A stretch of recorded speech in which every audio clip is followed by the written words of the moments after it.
Welcome to the first official video of Peace and Passions. What's good? How y'all doing? I'm excited about this. I've been excited about this. That's why I've been posting left and right on every social media that I have. However, it's story time. Let's get into it. Growing up in Nelson County, there was only two things that I really identified with. There was hoops and God. Or if you want to be politically correct, God and hoops. And I've always identified with those ever since I was 3 or 4, something like that. I was really young. So that just courses through my veins like nothing else. So God is my peace. Basketball is a passion, but I have multiple passions. I have multiple passions that I'm into. But now it's testimony time. Let's get into it. Go like when I was really little, I did not like going to church. Like honestly, like getting up early in the morning. Who wants to do that? No one wants to do that, especially if you young. You ain't want to go to school, so you definitely on your days off. You definitely did not want to go to church. That's just how it is. But one thing I did enjoy about my church life was every Wednesday evening I would go to a children's program and we play games and we get into the word. There was an activity, then we get into the word, some type of activity. And if you don't know me or know where I'm from Nelson County. This was at Calvary Baptist Church. It still happens. It was happening when I was 4 years old, and now it's still happening, and I'm almost 25. So for 21 years and more, because there's people before me, of course, this has been happening in that community, which I love. I love Nelson County. I love my hometown. So there's levels that you go through. So it went by grade school. It went from I don't really remember like the age range, but I remember like I went from Cubbies to Sparks to TNT to youth to now a grown up. So it really courses through my veins. Like not gonna lie, like it just is what it is. So during that time, when I was about 14, I had just got into youth at the time. I got invited to my first ever mission week. Mission week, I didn't know what it was. I just was like, oh, it's gonna be fun. It's gonna be an activity. Uh, no one said that, mission week meant work. No one told me that. So I kind of went in there and was like, what we doing? I don't know. Y'all work middle of summer? Not me. Like, literally not me. But I didn't understand it at the time that it was for the glory of God. And ever since I was 14 and I've been in the county or even in college, I've done some mission work somewhere, been somewhere from 2015 all the way to probably 2023. I've done some type of mission week, but I think that's just a little bit I've done. Like just a little, just a little bit to help people smile, put a smile on someone's face. Someone that couldn't do their work, we just showed up, did their work. That was it. We were paying to do this. Like we were literally paying to do this, which at the end of the day, the smile was worth it. The smile was actually worth it. The smiles of those people, we were volunteering, whether you help at the food banks, whether you help at whatever, like they smile because, oh, my children can eat, or oh, I can actually walk out my house, or I it just opens up some type of space. So mission weeks are very important, but there's missionaries out here, missionaries that go travel the world. Like It's insane what they do, how they survive. I don't know. I'm gonna be honest with you, I don't know. But that's kind of my church walk.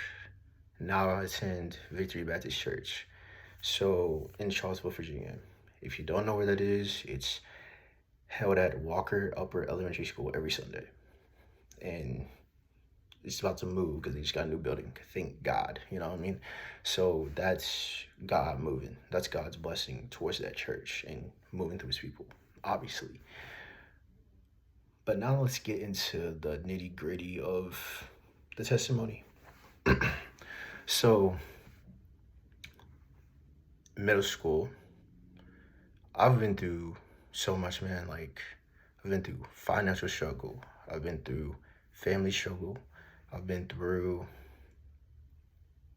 if there's something, I've probably been through it. So,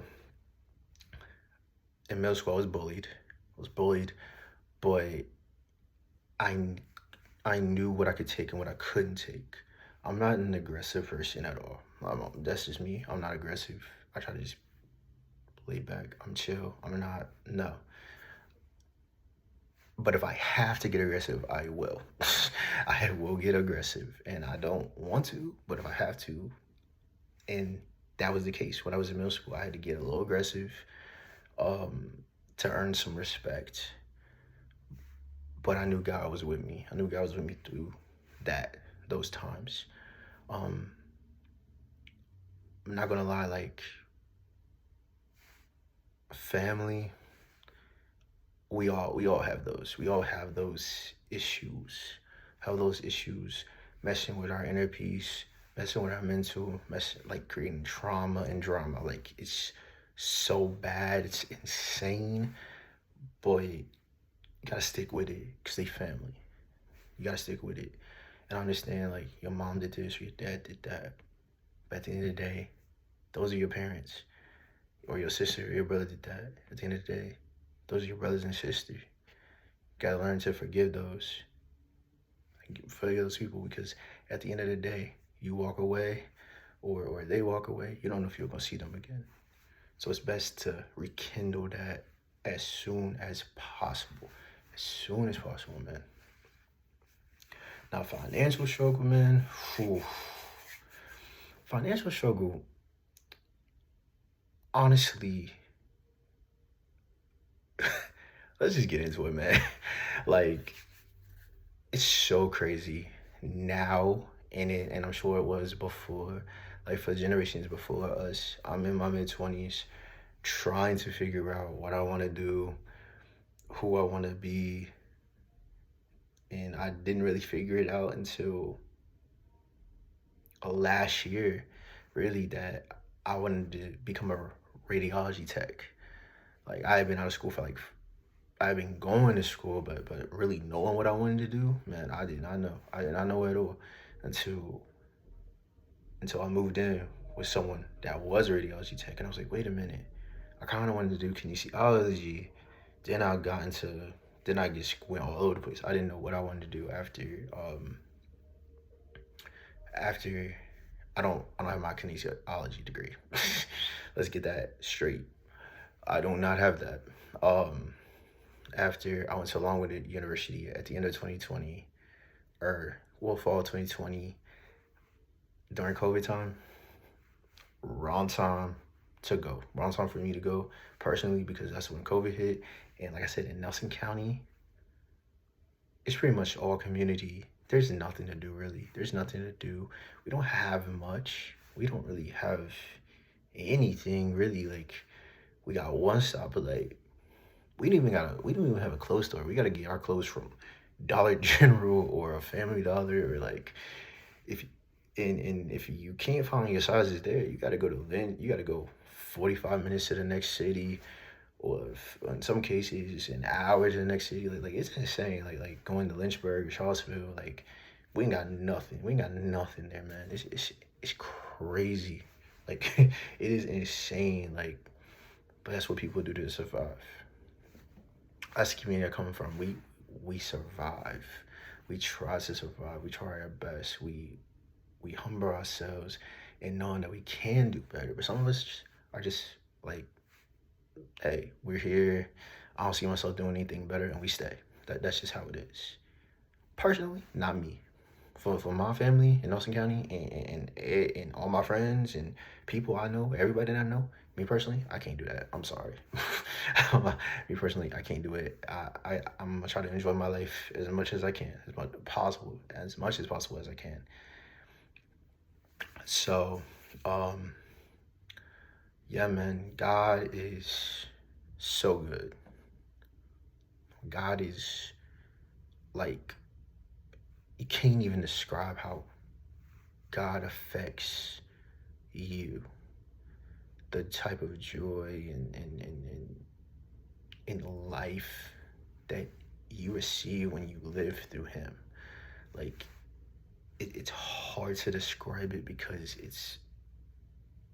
it it feels great. Like I don't know. I don't know. I don't even know how else to say it. Really, like, just feels.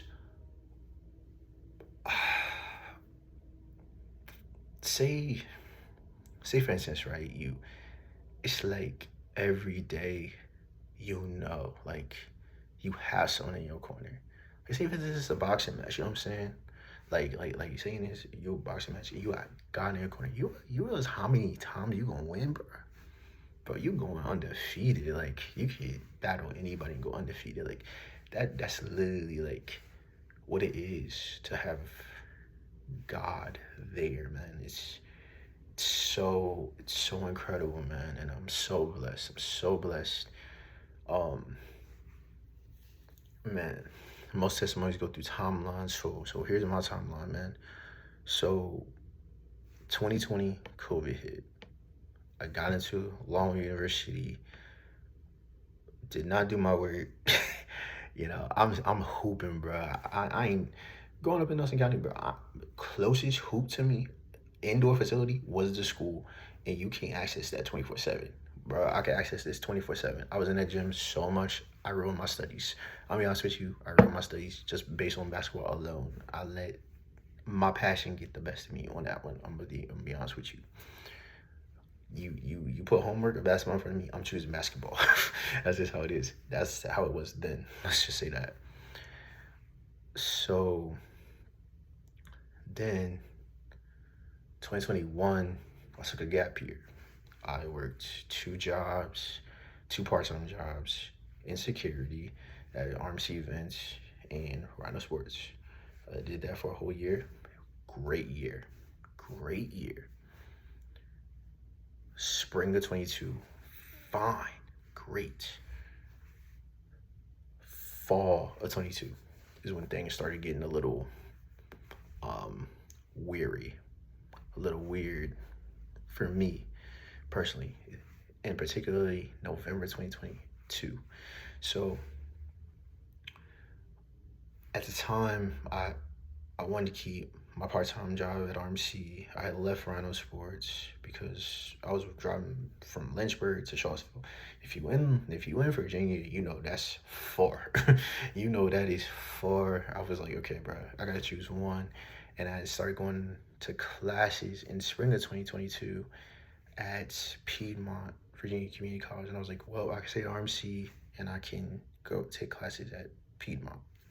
Great, wonderful. About November 2022,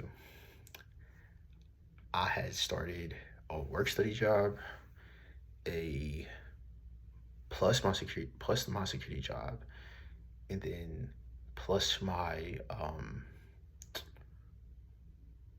plus another job opportunity came up. So I went from that humbled me. This experience humbled me. This is why I said it got a little weird. But I had three jobs. Had to let one go, which was my RMC job, which I regret. I regret that. I'm gonna be honest with you. I regret that. So then it got down to two jobs. I lost both those jobs in a matter of 2 days. I caught the flu, couldn't get an appointment. I lost both of them. One and that was my world started crumbling, like crumbling. Then I also like was in a relationship at the time, and again drama, again drama, and I got fired and got rid of my relationship too because I couldn't provide. I couldn't provide. I didn't know what to do. So then also after all that happened, my friends have been begging, like bugging me, like, yo, come to this Christian organization thing. I'm like, I don't know about this. I don't know about this. I don't know about this at all. So then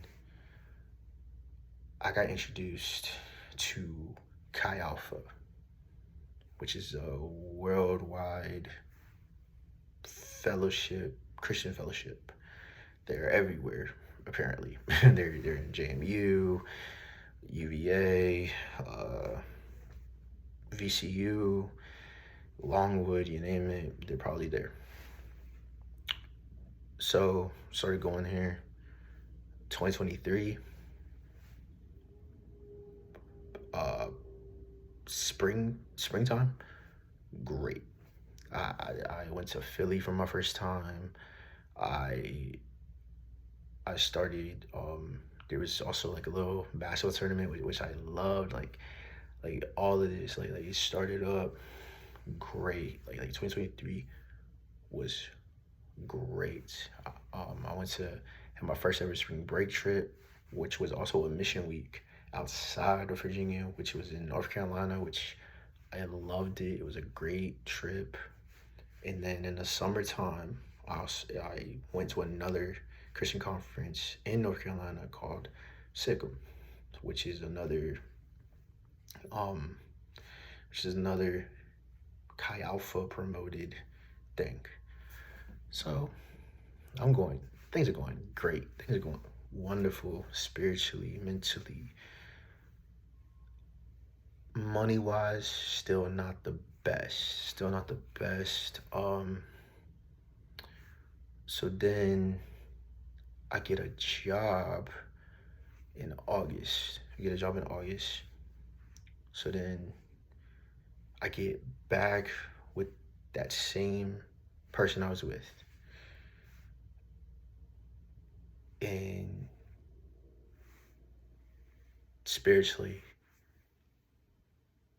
yep, you know it.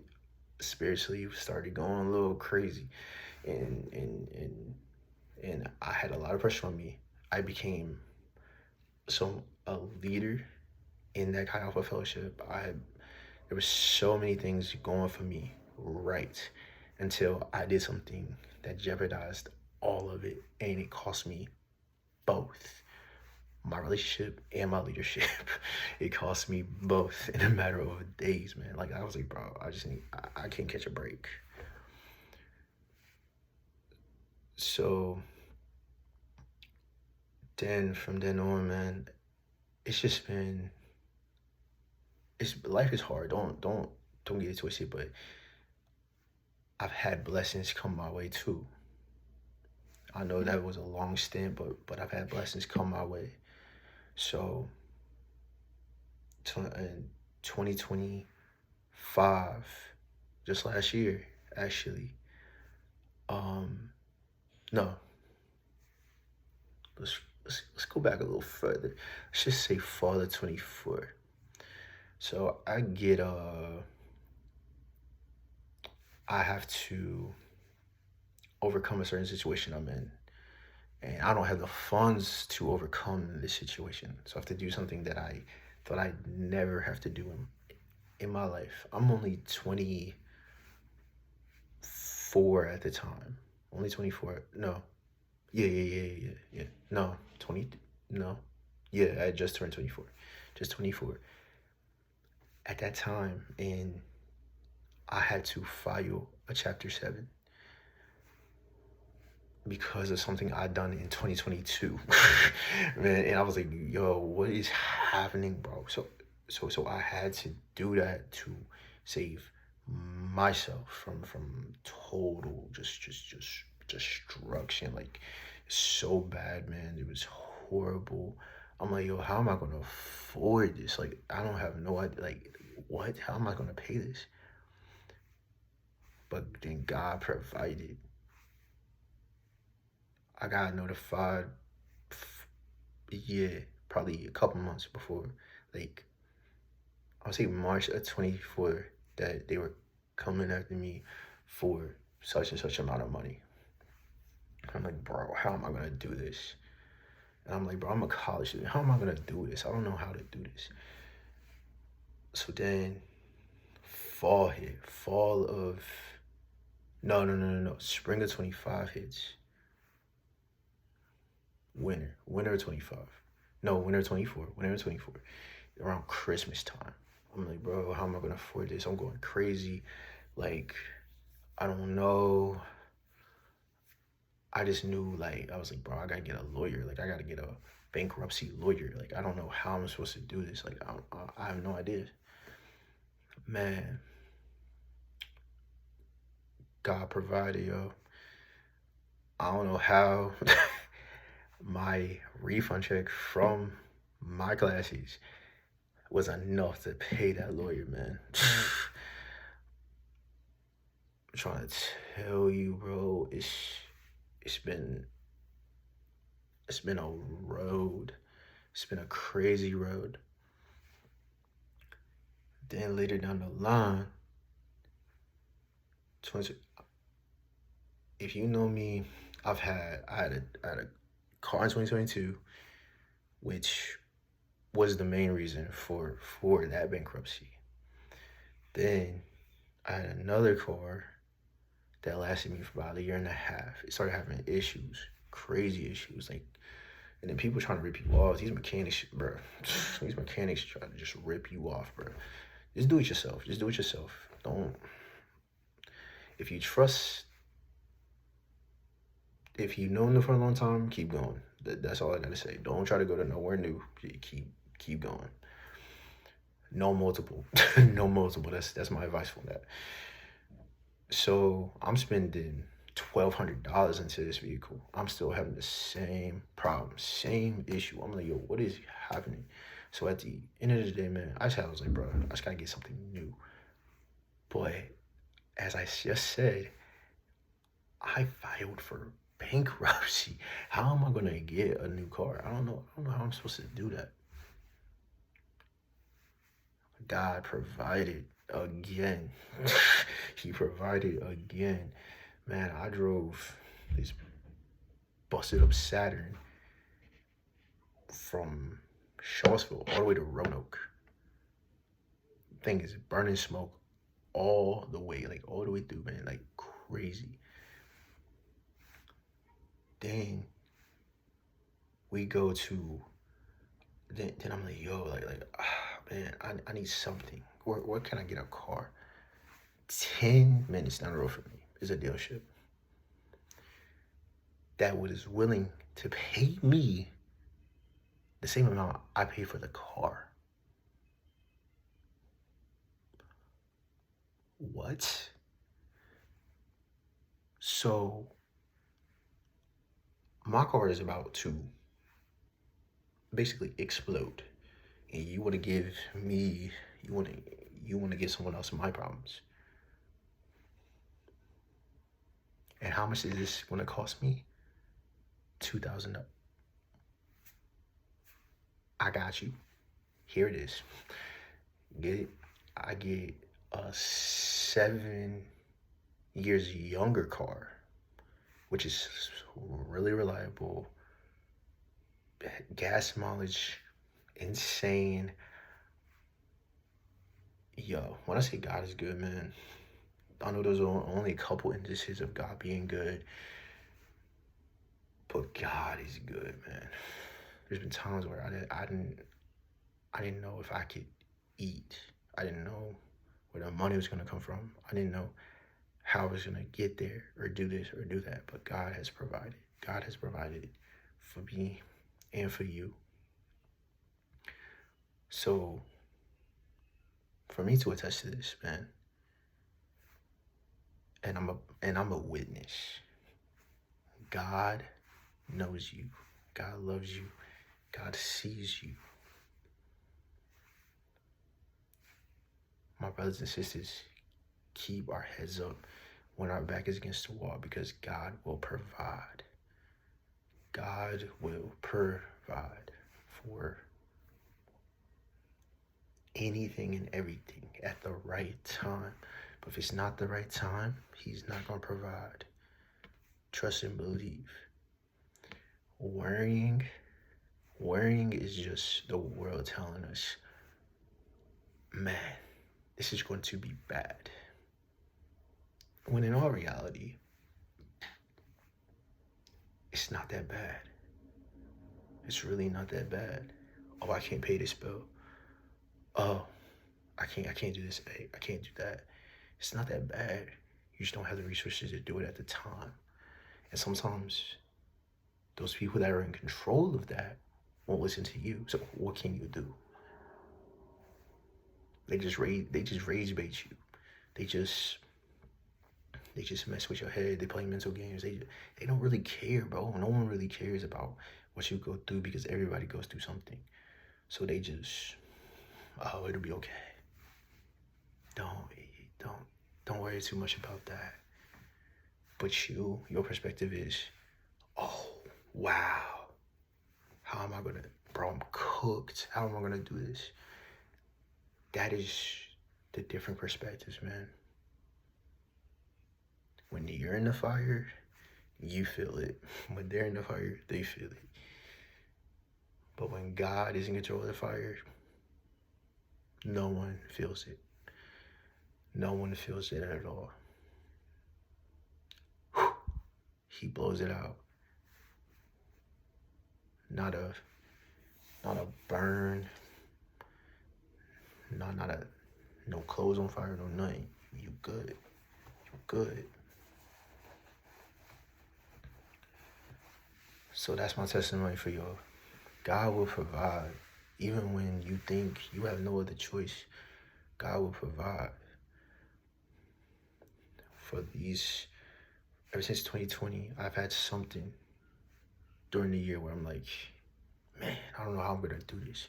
But God has provided every single step of the way. So he will for you too. For the people that believe and not believe, he will provide for you too. Man, God is so good.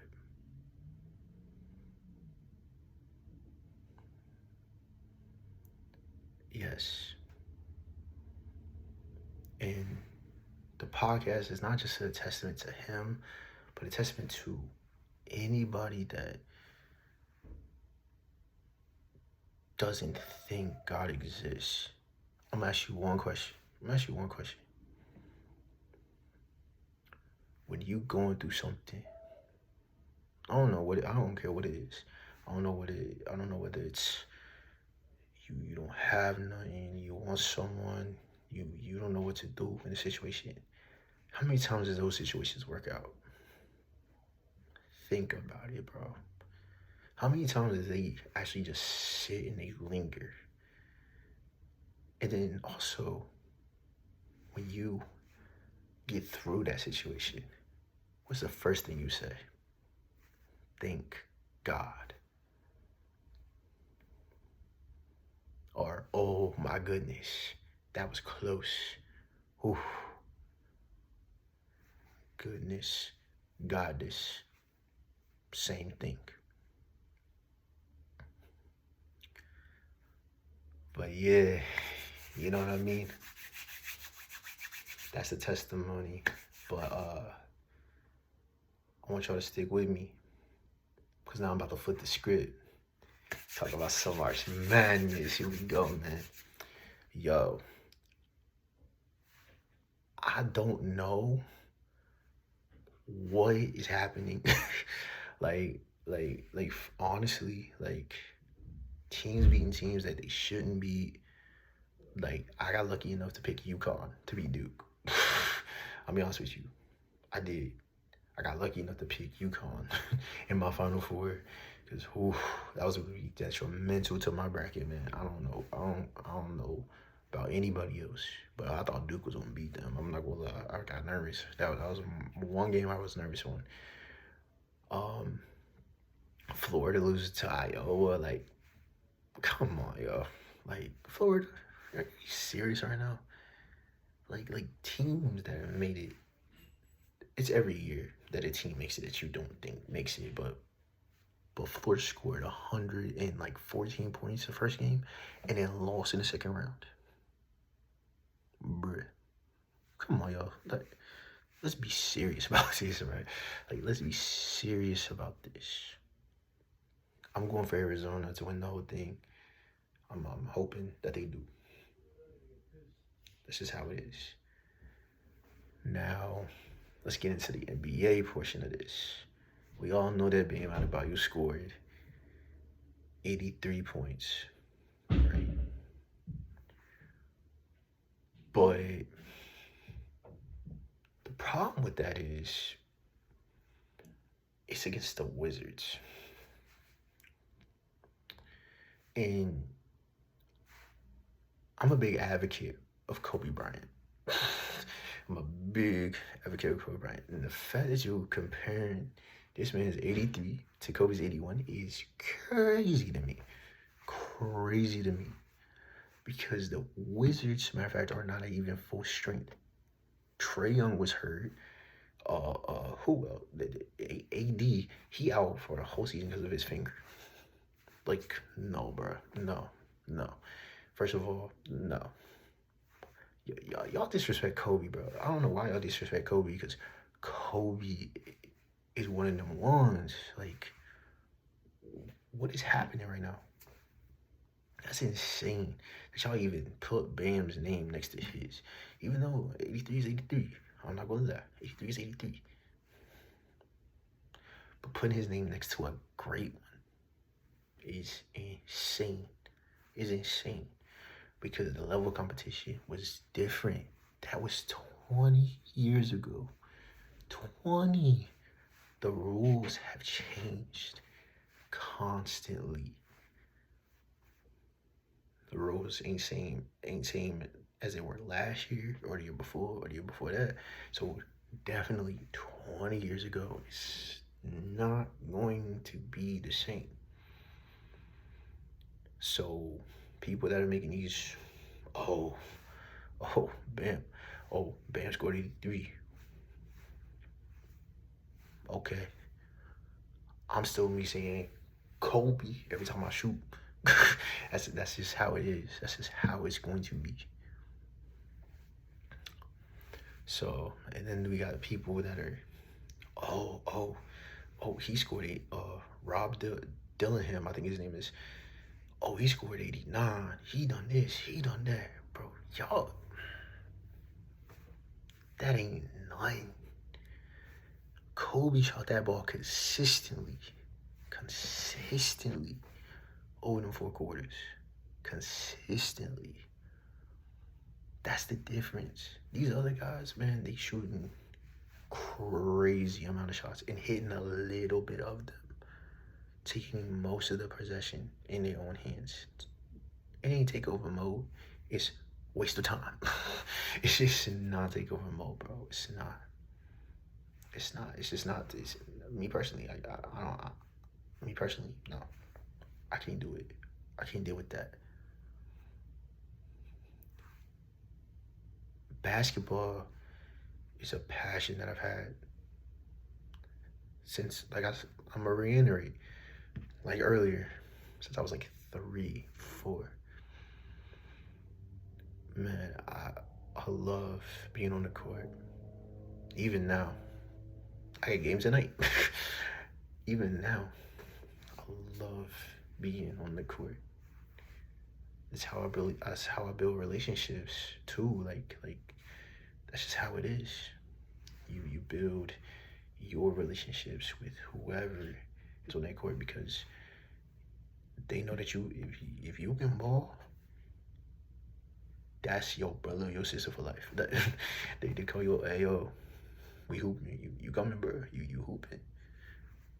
But I'm gonna tell you right now, if you're not good, bro, they not talking. they they not talking to you, man. Mm-mm. Nope. They not talking to you. They not gonna be like, oh, yo, you pulling up, yo, we need another, yo. They not even gonna pick you, bro. They not gonna do it. So let's get that straight right now. They not gonna do it. And I'm gonna say something that's very controversial right now. I think Kobe is the GOAT.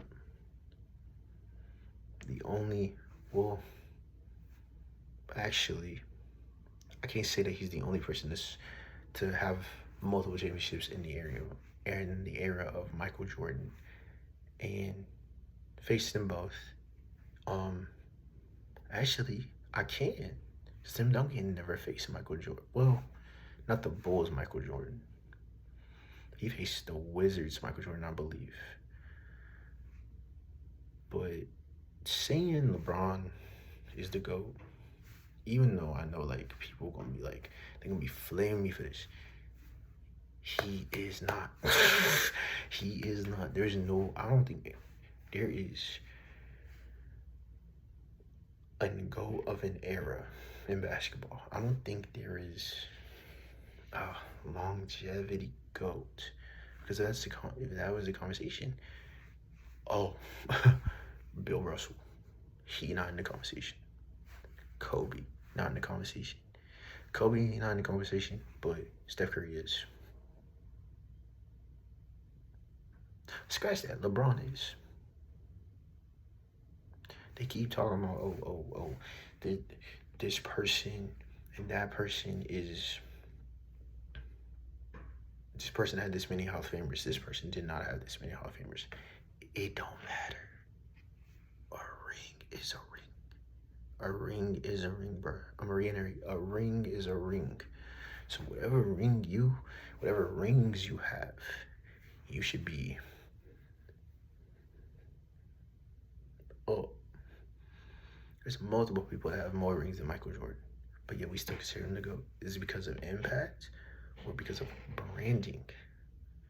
I think there's different things. I think LeBron is an all-around GOAT. I think he is the longevity GOAT. No one's played as long as him. I think Jordan is the GOAT of winning, going undefeated in the finals, 6-0. Wherever he seems to go, him and Magic Johnson, for some reason, they seem to win. They seem to win, whether they're an owner or a player. They seem to win wherever they go, especially like Magic Johnson in LA. This man got chances with the Dodgers. He got his Lakers. He got what was it? Was it softball? I forget what it was. But this man has won like constantly, even after retiring from the NBA. So man, like at the end of the day, man, I identify with these things so much. Sometimes I get offended. I'm like, yo, this is bro. He making this much money and he out, bro. It's insane. But it's time to lock in spiritually, mentally, and physically. Yeah, so you can have some fun. That's why there's some passion in it. You can have some fun. But the root of all this, the root of me doing this, is for people to understand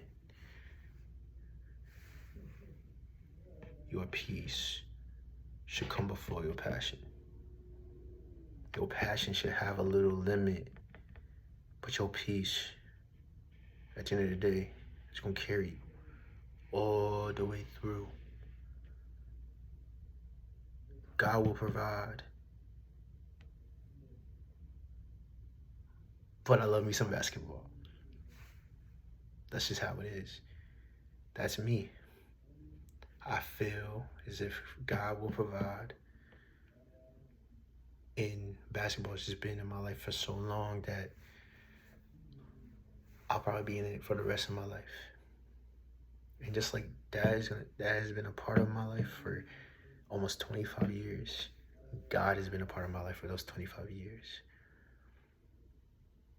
My parents might not be together, but one thing that they both say, one thing that is God is in control. I believe that. I honestly do believe that. Because things happen, people around me, things happen to me and people around me that I think prove that theory. There's stories that I know that I can tell people, but it's not my place to tell people. Not on my podcast. Now if they're a guest, I'll tell them, hey, if you want to tell them that story of how God changed your life, do it. Do it, man. Because that's how we get people to react. That's how we get people to believe in God. Because there's no face that we can show you, but we can show you evidence. Hey, this is where I was at a year ago. This is where my life was in shambles. Whatever God has brought you through, that is your testimony. That is your evidence. My main message is to spread the word of God. And if you're my brother or sister, or a friend or a family member, I'm trying to bring you with me, I'm trying to save your life, I'm trying to give you some guidance. Because this might be Satan's world. But God is in control. And he will provide for you and everyone that you love.